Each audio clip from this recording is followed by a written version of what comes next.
Welcome to ಅಚ್ಚುಮೆಚ್ಚಿನ ಅಡುಗೆ ಮನೆ.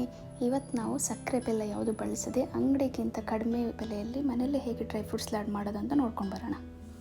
ಇದಕ್ಕೆ 200 ಗ್ರಾಮ್ ಬಾದಾಮಿ, 200 ಗ್ರಾಮ್ ಗೋಡಂಬಿನ ಈ ರೀತಿಯಾಗಿ ಚಿಕ್ಕದಾಗಿ ಕಟ್ ಮಾಡ್ಕೋಬೇಕು.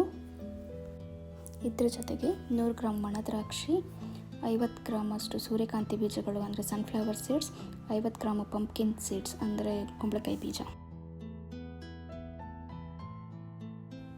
1/4 ಕಪ್ಪಿನಷ್ಟು ಗಸಗಸೆ, ಬಿಳಿ ಎಳ್ಳು, ಹಾಗೆ ಅರ್ಧ kg ಸೀಡ್ಲೆಸ್ ಖರ್ಜೂರ.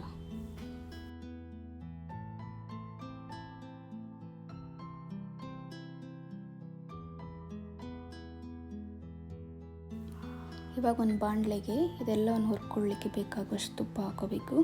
ನೀವೆಷ್ಟು ತುಪ್ಪ ಬಳಸ್ತೀರಾ ಅಷ್ಟೇ ರುಚಿಯಾಗಿ ಬರುತ್ತೆ ಇದು. ಮೊದಲು ನಾವು ಕಟ್ ಮಾಡಿ ಇಟ್ಕೊಂಡಿರೋ ಬಾದಾಮಿಯನ್ನು ಮೀಡಿಯಂ ಫ್ಲೇಮಲ್ಲಿ ಒಂದು 3 ನಿಮಿಷಗಳ ಹುರ್ಕೊಳ್ಬೇಕು.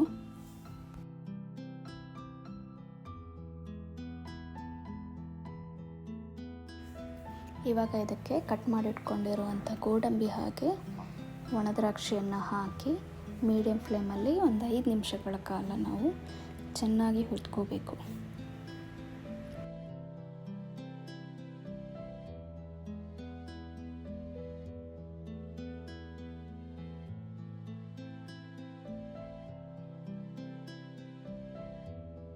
ನೀವು ನೋಡ್ಬೋದು ಡ್ರೈ ಫ್ರೂಟ್ಸ್ ತುಪ್ಪದಲ್ಲಿ ಚೆನ್ನಾಗಿ ಫ್ರೈ ಆಗಿದೆ. ಇವಾಗ ಇದಕ್ಕೆ ನಾವು ಸನ್ಫ್ಲವರ್ ಸೀಡ್ ಹಾಗೆ ಪಂಪ್ಕಿನ್ ಸೀಡ್ ಹಾಕಿ 1 ನಿಮಿಷಗಳ ಕಾಲ ಮೀಡಿಯಂ ಫ್ಲೇಮಲ್ಲಿ ರೋಸ್ಟ್ ಮಾಡ್ಕೊಳ್ಳೋಣ.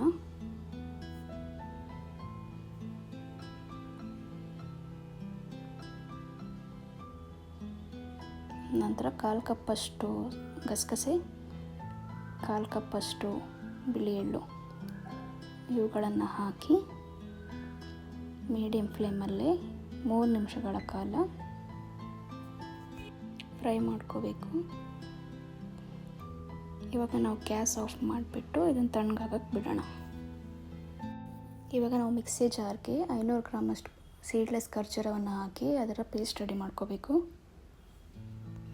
ತಣ್ಣಗಾಗಿರೋ ಡ್ರೈ ಫ್ರೂಟ್ಸ್ನ ಒಂದು ಬಟ್ಲಿಗೆ ತೆಗೆದುಬಿಟ್ಟು ಅದೇ ಬಾಣಲೆಗೆ ಸ್ವಲ್ಪ ತುಪ್ಪ ಹಾಕಿ ನಾವು ಮಾಡಿಟ್ಕೊಂಡಿರುವ ಖರ್ಜೂರದ ಪೇಸ್ಟನ್ನು ಹಾಕಿ ಫ್ರೈ ಮಾಡ್ಕೋಬೇಕು.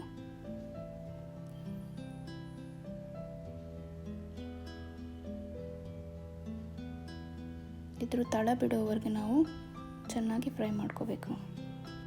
ಇವಾಗ ಗ್ಯಾಸ್ ಫ್ಲೇಮ್ನ ಲೋ ಮಾಡಿ ಅದಕ್ಕೆ ನಾವು ತುಪ್ಪದಲ್ಲಿ ಹುರಿದಿಟ್ಕೊಂಡ ಡ್ರೈ ಫ್ರೂಟ್ಸ್ ಹಾಗೆ ಸೀಡ್ಸ್ಗಳನ್ನೆಲ್ಲ ಹಾಕಿ ಚೆನ್ನಾಗಿ ಮಿಕ್ಸ್ ಮಾಡಬೇಕು.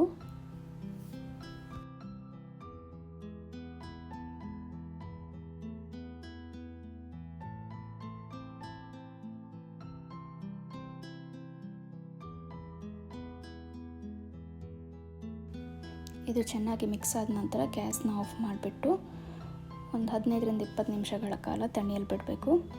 ಇದು ತಣ್ಣದಾದ ಮೇಲೆ ನಾವು ನಿಮಗೆ ಬೇಕಾಗಿರೋ ಸೈಜ್ಗೆ ಅನುಗುಣವಾಗಿ ಉಂಡೆಯನ್ನು ಕಟ್ಕೋಬೇಕು.